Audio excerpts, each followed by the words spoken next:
Muito bem, bom dia para você em sintonia com a Pomerana FM, como anunciei no início do programa. Hoje, 18 de maio, dia de combate ao abuso e exploração sexual de crianças e adolescentes. Estou recebendo aqui nos estúdios da Pomerana FM a psicóloga do CREA, Centro de Referência Especializado de Assistência Social, Kellen Lima, e Vanderleia Ferreira, que é gerente de proteção social especial de média e alta complexibilidade. Meninas, bom dia. Bom dia.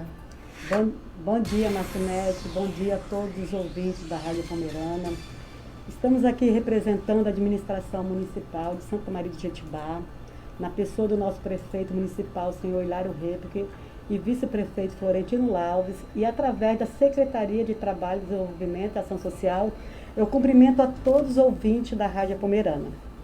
Bom, todo mundo sabe que nós estamos vivendo um momento histórico na sociedade mundial, que é a pandemia do coronavírus, o também chamado Covid-19, onde vem ceifando inúmeras vidas e forçando o trabalhador a reinventar os processos de trabalho, mantendo as medidas de proteção contra a expansão do vírus e a proteção à vida. Nesse momento, estamos utilizando o uso de mecanismos de mídias sociais e da rádio como forma de comunicação, de chegarmos à sociedade. Sendo assim, essa data muito importante, que é hoje, dia 18 de maio, que é o Dia Nacional de Combate ao Abuso Sexual e à Exploração Sexual contra Criança e Adolescente, é que nós estamos aqui, né, nesse momento, queremos já agradecer, né, por abrir esse espaço, a Rádio Pomerana, né, que a gente não poderia deixar este tema tão polêmico, né, passar em branco.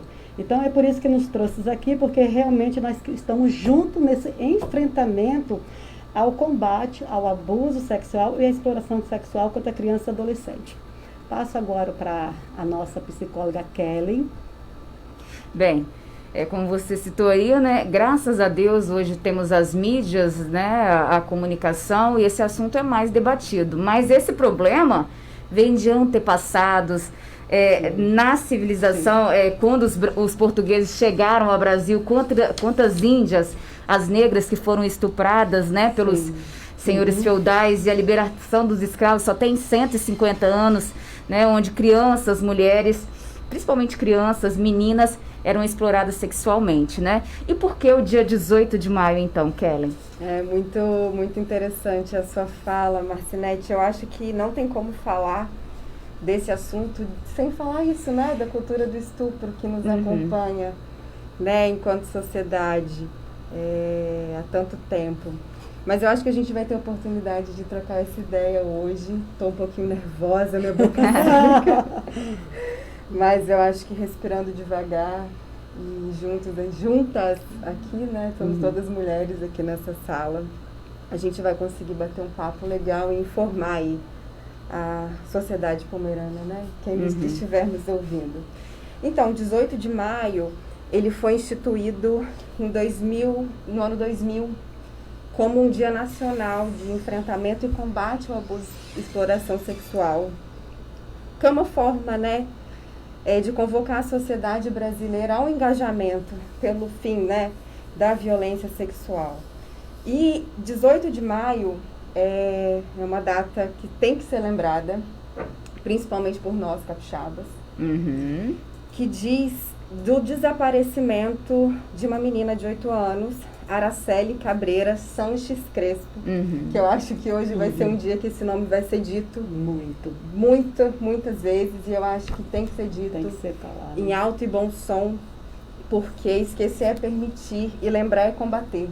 Né? Essa menina que foi sequestrada no dia 18 de maio de 1973. Pela alta sociedade. Pela alta sociedade capixaba, inclusive. Que recebeu o nome de via, de avenida aqui no Espírito Santo. Exatamente. E por conta disso, esse crime, ele não teve punidos, né? Não teve pessoas, os suspeitos não foram acusados, e esse processo foi arquivado, né? Tem isso como marca da sociedade capixaba, ainda, né, desse caso Araceli, que hoje é nacionalmente, a partir de uma luta de pessoas vinculadas a direito de criança e adolescente, que em 2000 foi sancionado esse dia, né, de combate. Então, Araceli foi sequestrada. Estuprada, queimada, né? Estuprada, queimada e, enfim... pela alta sociedade, pessoas da alta sociedade aqui do Espírito Santo, que depois até, como eu disse, né, tem até vias públicas em homenagem a esses agressores, né? Que triste. Sim. Bem, o que é o abuso sexual e quais os tipos de abuso? Então, o abuso sexual, eu vou ler um pouquinho aqui. Sim, pode ficar à vontade. Eu acho que a gente precisa ser fiel também a alguns conceitos, né, que a gente trabalha. É qualquer tipo de ato ou comportamento sexual contra crianças ou adolescentes praticado por um adulto ou adolescente mais velho, né? E eu acho que não deve ser mais novidade para as pessoas, e isso é dito, e todos os 18 de maio a gente tem que dizer isso todos os dias, que a maioria dos casos de abuso sexual acontecem dentro da casa de criança e adolescente. Pela própria família, né? E por pessoas de confiança das crianças e dos adolescentes. É muito comum também, Marcinete, a gente pensar que a violência sexual ela é acompanhada de agressividade extrema. Né? Como casos que são veiculados na mídia, de estupro. Seguido de morte, mas não é isso. Seguido de morte, mas não é isso. O abuso sexual, para ele ser tipificado como abuso, não necessariamente precisa ter toque e nem violência agressiva, né? Que a violência sempre é, né? Mas assim, agressividade. Então, por exemplo, beijar, acariciar, isso tem toque, né? Toque físico. Então, beijar, acariciar, abraçar, com intenção sexual é considerado abuso. Mas também sem ter contato físico. Então, falas obscenas, expor órgãos genitais para as crianças ou adolescentes, mostrar imagens pornográficas, tirar fotos de crianças para fins obscenos, também são considerados violência sexual. Como você citou, é assim que ocorre o abuso sexual, né? Como saber se a criança está sendo abusada? A criança dá algum sinal? Então, na maioria das vezes, sim. E eu listei aqui para ajudar a gente a trocar essa ideia. Eu listei não, né? Eu tirei, na verdade, do Childhood e também muito do que a gente vê no dia a dia de trabalho, né? 10 sinais que as crianças podem dar. 10, nem sei se foram 10, mas eu coloquei 10. Vamos ver se deu. São mudanças de comportamento padrão da criança. Então, a criança, ela tem, não sei, ela é muito extrovertida e, de repente, ela fica introvertida. Mudanças de hábitos súbitos.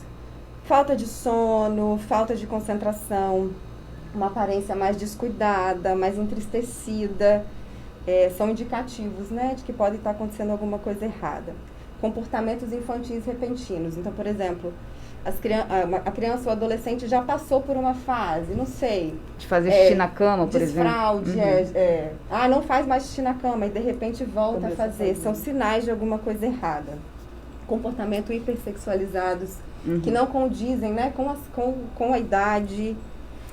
enfermidades psicossomáticas, o que são isso? Criança fala, tô com dorzinha de barriga, dorzinha de cabeça, e não sabe de onde é que vem isso, não tem uma causa orgânica que se explique, né? Vômitos, deixa eu ver o que mais temos aqui. Demonstrar medo ou constrangimento excessivo na presença de alguém, ou, por exemplo, que é muito comum... Não quer ficar com a pessoa, né? Não quer ficar com a pessoa, Marcete, uma coisa que é muito comum... por exemplo, meninas que foram abusadas começam a demonstrar medo na presença de outros adultos que não seja de qualquer outro adulto do sexo masculino, por exemplo. Né? Lembrando que não é só o sexo masculino que estupra e abusa, babás, mulheres.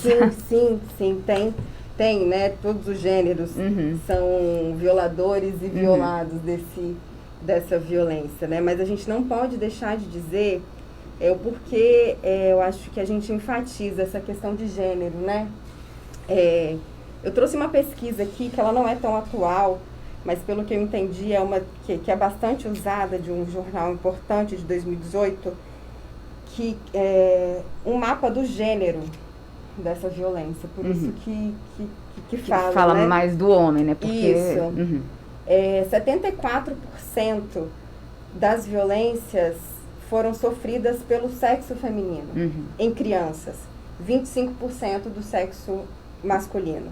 Em adolescentes, o número foi de 92% as vítimas foram meninas e 7,6% foram vítimas de meninos. Então, assim, a grande quantidade, o grande número, né, de violados são as meninas, né?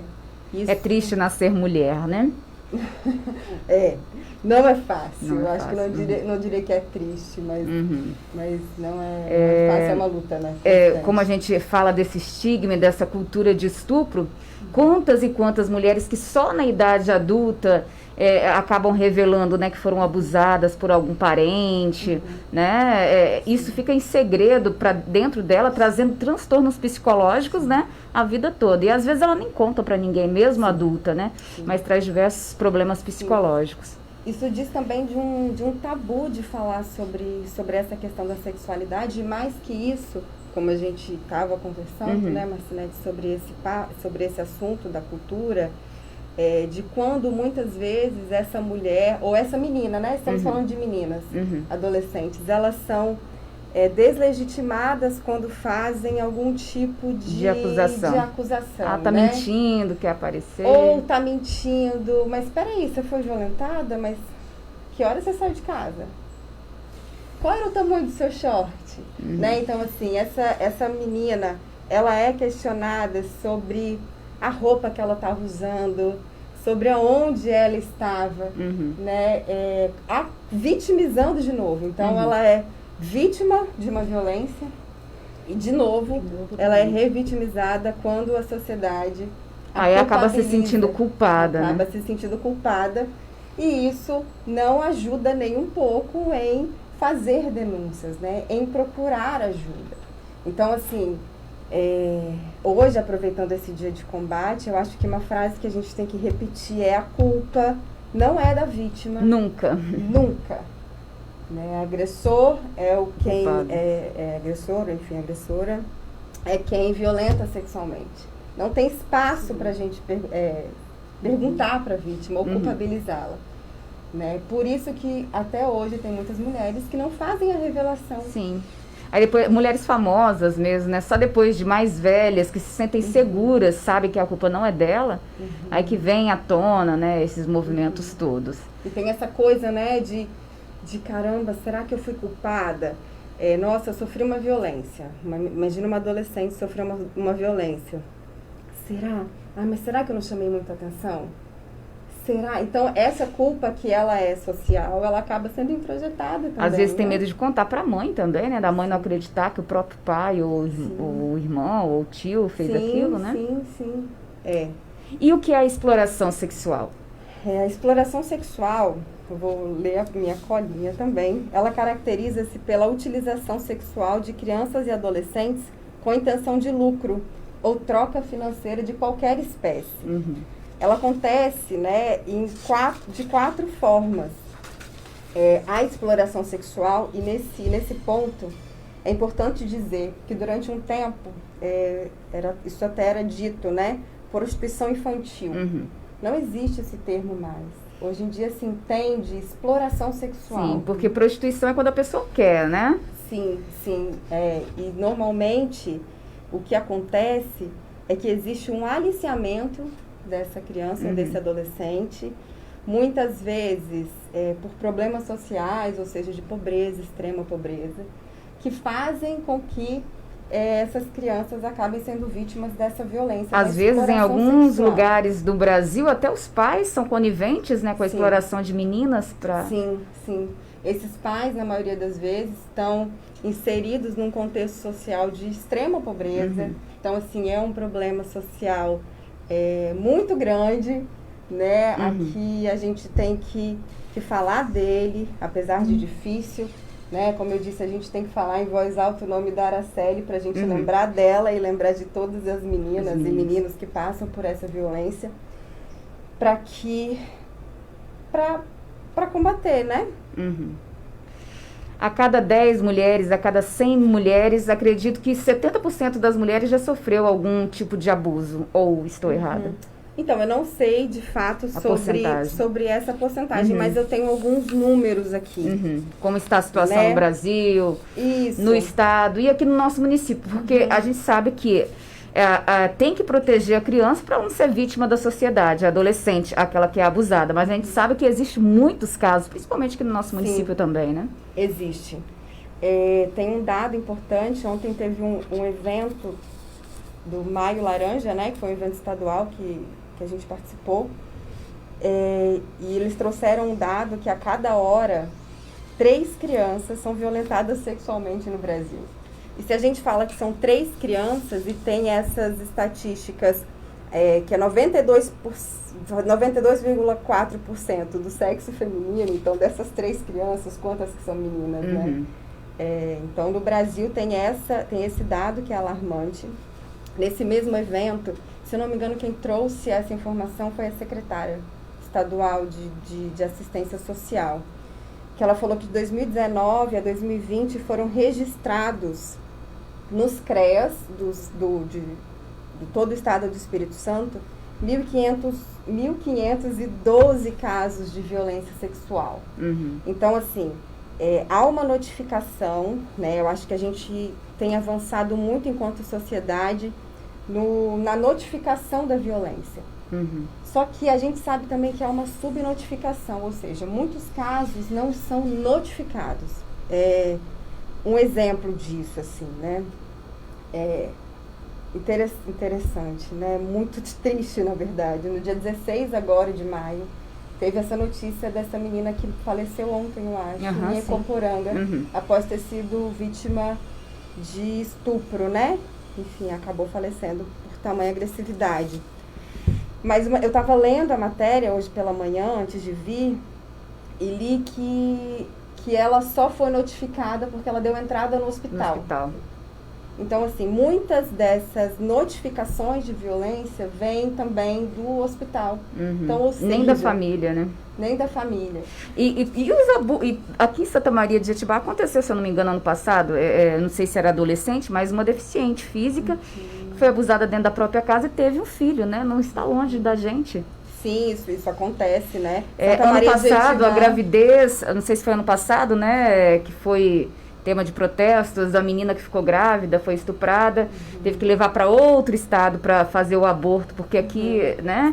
Só chegou depois da gravidez, né? E teve um outro caso parecido também. Exatamente por isso, né? Por essa violência ser muito velada, ela só aparece nos serviços, por exemplo, no CREAS, onde eu atuo, que já é uma política que não é preventiva, quer dizer, é também preventiva, mas a gente lida já com o pós, né? com a pós, né? Com o pós-trauma, com pós-violência.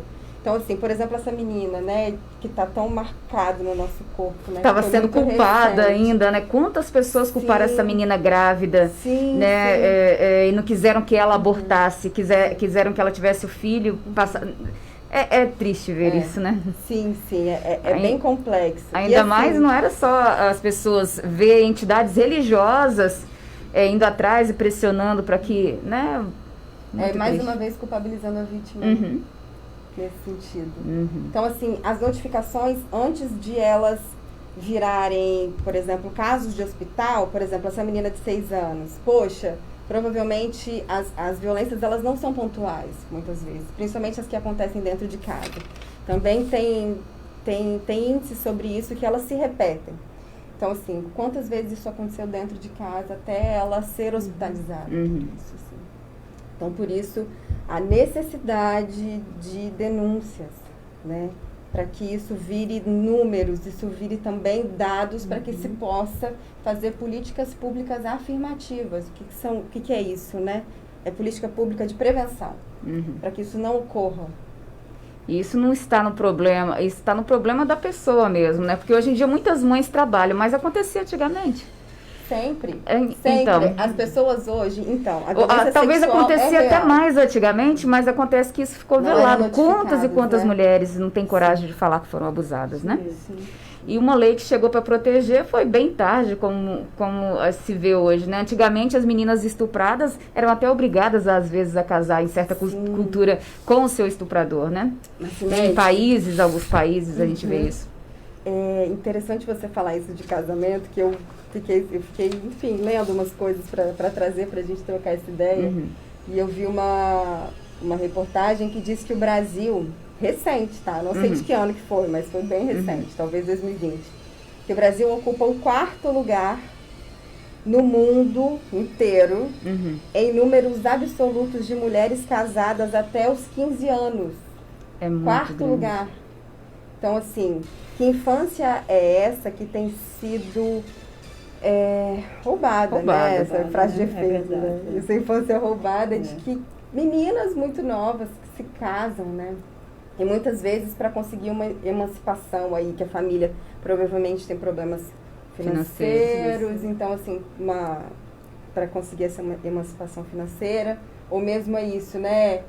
Foi estuprada, enfim. São muitas questões sociais a serem debatidas a respeito desse tema. E o que contribui para que essa violência ainda permaneça com números tão elevados de incidência? Eu acho que a gente tem falado isso desde o início, né, dessa nossa conversa. Primeiro, baixo número de denúncias, né, vinculado a esse desencorajamento das vítimas de falarem sobre as violências que sofreram. Existe também estudos que dizem que o machismo ele é um dos reatualizadores dessa violência, né? Por exemplo, que há uma afirmação de uma identidade masculina hegemônica, né? Então, assim, os meninos são socializados ainda pela violência, pautados pela violência. Você vê, quando uma criança nasce, um menino, né? Aí já logo se fala, nossa, vai namorar um monte de... Agora, quando é menina, não, né? Não tem aquela frase... Segura suas cabeças. Que meu bode está solto. Segura suas cabeças, que meus bodes estão soltos, né? Exatamente. Essa frase, ela diz desse problema social que a gente está vivendo. Parece muito inocente, é até um tom engraçado e irônico, mas carrega e atualiza toda essa violência, né? Porque você pode ver que quando é um menino, a família já libera para sair e tal. A menina não, você já vê. Então, se ele, o que está fazendo, né? Essa coisa mesmo de machismo, né?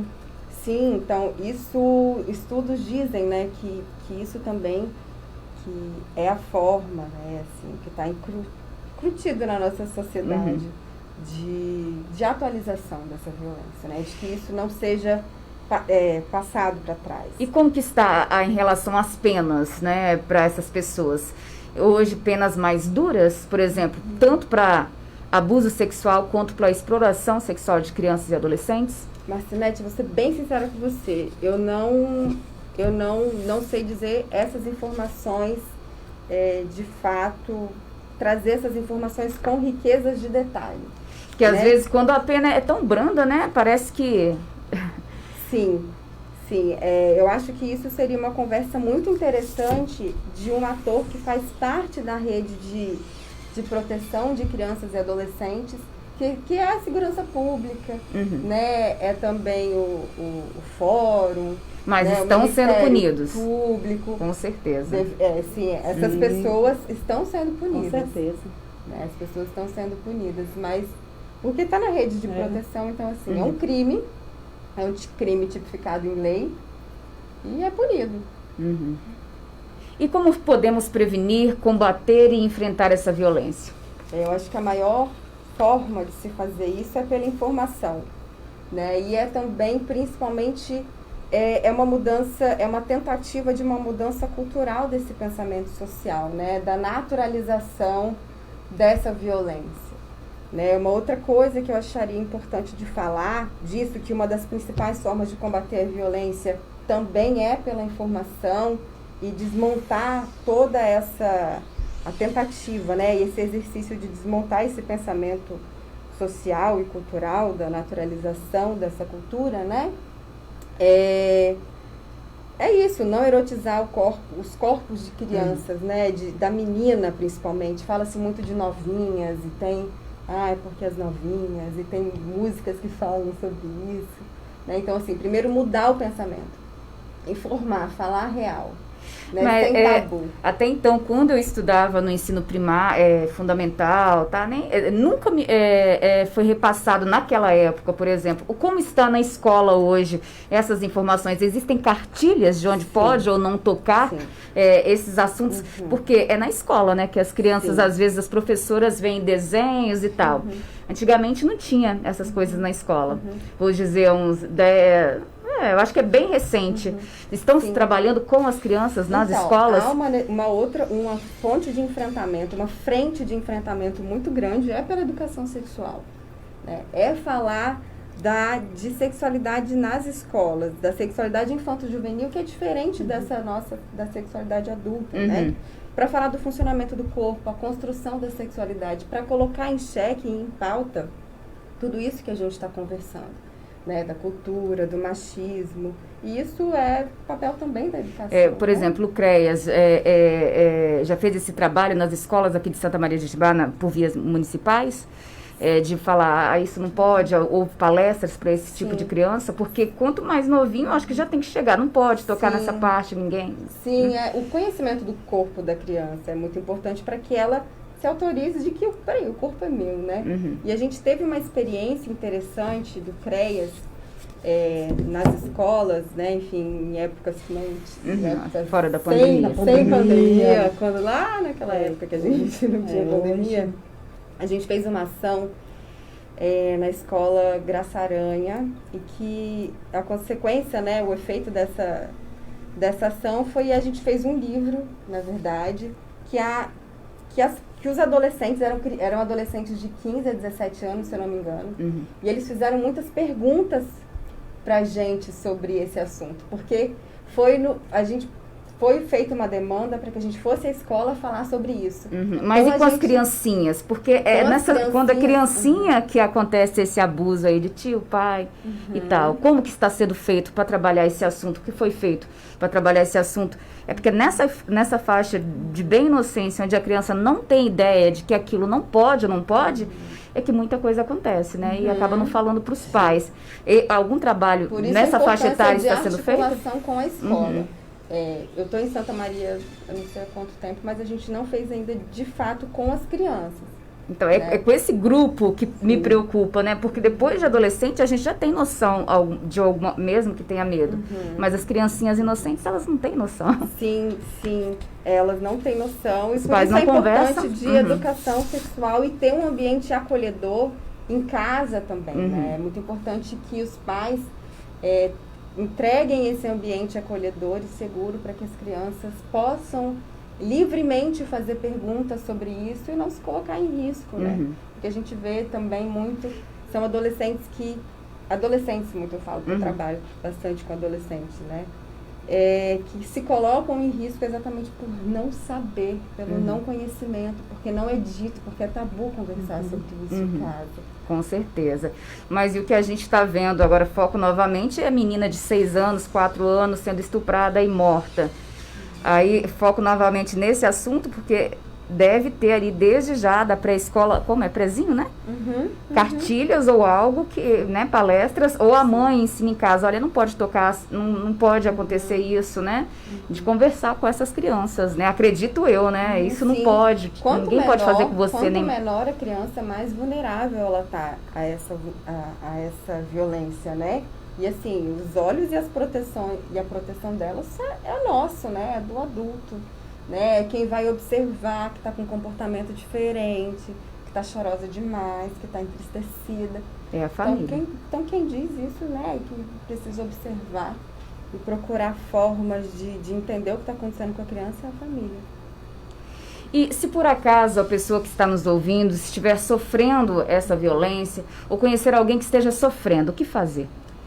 Hoje em dia a gente tem alguns canais de denúncia, né, que primeiro é o canal em que o projeto Faça Bonito, né, que é do 18 de maio, que é um projeto muito legal, que é um projeto nacional. Inclusive a praça tá linda, tá cheia de florezinhas amarelas, né, que é a logo, né, o símbolo do dia. Diz muito isso, que é o Disque Direitos Humanos, que é o Disque 100. Disque 100. Lá pode fazer denúncias. as denúncias, elas são anônimas e elas você pode fazer essa denúncia ela é enviada diretamente para o município para que isso seja visto pelo conselho, acompanhado também, né? Pelo CREAS, por equipes psicossociais. Além do Disque 100, a gente tem um braço importante do enfrentamento da garantia do direito da criança e adolescente, que é o Conselho Tutelar. Isso mesmo. Né? Aqui tem o Conselho Tutelar da cidade. Eu não sei que seria interessante a gente trazer o telefone. Você tem o telefone aí do conselho? Tem. A gente pode veicular o conselho? Pode sim. Eu estou olhando se está ali anotado, mas e também as delegacias. As delegacias também são essa porta de entrada dessas denúncias. Porque a Polícia Militar logo entra em contato com o Conselho Tutelar. Sim. Uma coisa que a gente falou de escola, Marcinete, só para falar um pouco sobre isso, que a escola, ela é um dos lugares onde a criança se sente, por exemplo, mais à vontade para fazer a revelação. Né? Então, ela fala com a professora, fala com a diretora. Através e de nesse desenho, momento, às vezes, né? Através de desenhos, através da professora mesmo repara que ela está diferente. E nesse momento de pandemia, né, eu acho que agora que as escolas estaduais voltaram, mas assim, nesse momento de pandemia, isso fica um pouquinho agravado. Porque vai estar mais em casa, né? Exatamente. Né? Mas muito a escola triste. Como um lugar importante de que as crianças e adolescentes, né? Que imagina, um adolescente ou uma criança passando por isso, escutando a gente. Não tenho coragem de falar com meu pai, com a minha mãe, não vou ligar para o Disque 100, nem vou para o conselho. Conversa com a professora, com alguém que se sente confiável. Né? Eu perguntei da situação do Brasil, Espírito Santo e Santa Maria de Itibá. Tem um número de pessoas aqui de Santa Maria de Itibá de crianças que foram abusadas ou passaram por esse processo? Passaram, né? Que estão sendo em atendimento. Ô, Marcinete, a administração municipal, né, através da Secretaria de Trabalho, Desenvolvimento e Ação Social, nós implantou a vigilância socioassistencial, onde tem computados, né, estes dados. No ano de 2020, nós tivemos 37 atendimentos, né? 2020, de janeiro a dezembro, 37 atendimentos.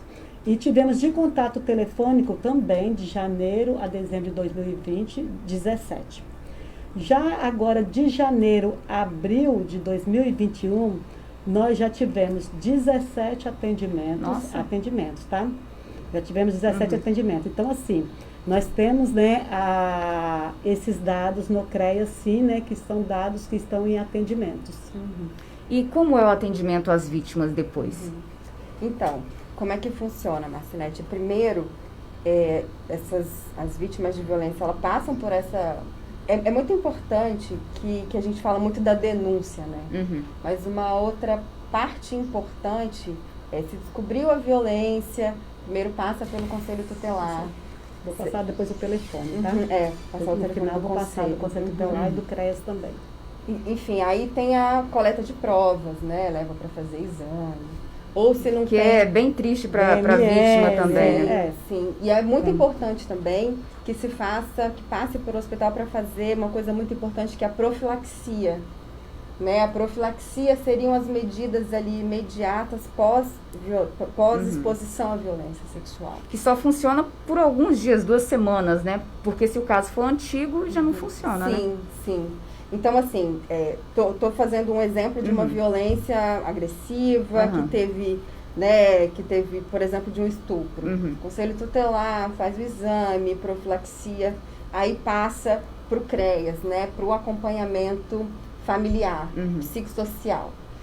Mesmo que, por exemplo, esse caso que você eu pensei que você estava falando de medicamento. Sim. Quando eu citei isso, os medicamentos só fazem efeito após 2 semanas. Eu pensei que era. Mas assim, independente do tempo que essa violência ocorreu, pode-se haver um atendimento psicossocial do CREAS. O CREAS, dentro do CREAS existe um programa de proteção, que é o PAEF, que é o Programa de Proteção Especializado a Famílias e Indivíduos. Falei errado, PAEF. Acha aí para a sigla direitinho. Que tem uma equipe psicossocial, que é um psicólogo e um assistente social, que vai fazer um trabalho de acolher essa vítima e a família dela, né? Que é importante que a gente fale que há um efeito dessa violência em toda a família, né? Muitas vezes a família tem que se mudar de ambiente e fazer uma reconstrução da história. Então há um acolhimento das famílias e dessa criança ou desse adolescente e um acompanhamento para fazer como aconteceu a violência, então precisa, além do acolhimento, é como se a gente fizesse um trabalho de recompor as coisas, de reconstruir, sabe? Porque eu acho autoestima, vínculo, para que isso não tenha uma reincidência, principalmente, né? Mas uma criança abusada leva isso para a vida toda, né? Mesmo com acompanhamento psicológico, é difícil, né? Sim. É um trauma importante, né? Isso pode se tornar um trauma. E tudo que a gente passa na vida faz parte da nossa história. Então, a gente vai lembrar do fato. Mas uma coisa importante a ser dita, principalmente para adultas que nos escutam agora e que possam, eventualmente, terem sido vítimas de violência sexual, é que não necessariamente isso vai virar um trauma, uma depressão, uma coisa muito grave, dependendo de como isso for tratado. Por isso a importância do acompanhamento. Tratamento. Né? E quanto tempo um crime prescreve? É 21 anos ou 20? Eu não lembro, mas depois de um tempo após o abuso, a pessoa pode denunciar ainda. Né? Eu acho que vai ter um outro programa agora, Papo de Mulher, que a gente pode fazer essas perguntas que eu não consegui responder. Eu olho aqui na internet, eu faço essa pesquisa e posso te dar para você falar depois. O que você acha? Sim, pode ser. Não, só que me lembrei agora, né? Porque existe uma prescrição que as pessoas podem denunciar. Foi o caso daquela nadadora que aconteceu, que denunciou depois, né? Aí houve um monte de meninas que... Eu sei que houve uma mudança na lei, que essa prescrição, ela tá mais extensa, né? Então, anos depois você pode... Mas eu vou olhar e te passo, aí você fala com os ouvintes. Né? O telefone do Conselho Tutelar e do CREAS? Só falando a questão do PAEF, né, que a Raquel estava falando, que nós temos lá o PAEF, né, que está lá no CREAS, é o Serviço de Proteção e Atendimento Especializado a Famílias e Indivíduos. Então, né, temos esse programa lá dentro, né, do CREAS. E eu gostaria de passar o telefone do Conselho Tutelar, né? Porque muitas vezes a pessoa fala assim, mas eu não sei onde denunciar. A Kel foi, né, muito feliz na colocação dela, que nós temos aí o nosso Conselho Tutelar, que as pessoas podem ligar por celular, né? A pessoa não precisa se identificar. Eu acho muito importante a gente deixar claro que essas denúncias podem ser anônimas, né? Não precisa se identificar. Então, o telefone do Conselho Tutelar é 998 37 94 44.